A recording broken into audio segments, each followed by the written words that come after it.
নমস্কাৰ, let's study YouTube চেনেলটোলৈ তোমালোকক স্বাগতম জনাইছোঁ। অৱশেষত মুখ্যমন্ত্ৰী শ্ৰীযুত হিমন্ত বিশ্ব শৰ্মাদেৱে ঘোষণা কৰিলে যে মেট্ৰিক পৰীক্ষাৰ ৰিজাল্ট কেতিয়া দিব। তেওঁ নগাঁও জিলাৰ ধিং সমষ্টিৰ নিৰ্বাচনী প্ৰচাৰ সভাত ঘোষণা কৰিলে যে মেট্ৰিক পৰীক্ষাৰ ৰিজাল্ট 20, 21, 22 এই 3 দিনৰ ভিতৰত দিব। মই প্ৰথমতে তোমালোকক তেওঁৰ বক্তৃতাটো শুনাব বিচাৰিছোঁ। তো শুনি লোৱা তেওঁৰ বক্তৃতাটো। এইবাৰ আমি কি সিদ্ধান্ত লৈছো যে আমাৰ মেট্ৰিক পৰীক্ষাৰ ৰিজাল্ট অহা কালি নহলে অহা পৰহি বা পিছদিনা মেট্ৰিক পৰীক্ষাৰ ৰিজাল্ট দিব।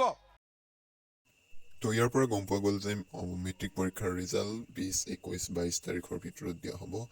তো ধন্যবাদ থাকিল ভিডিঅ'টো শেষলৈকে চোৱাৰ বাবে। আৰু যদিহে চেনেলটো নতুনকৈ চাইছে তেনেহ'লে ছাবস্ক্ৰাইব কৰি দিবা আৰু ভিডিঅ'টো তোমালোকৰ বন্ধু বান্ধৱীলৈ শ্বেয়াৰ কৰি দিবা। ধন্যবাদ।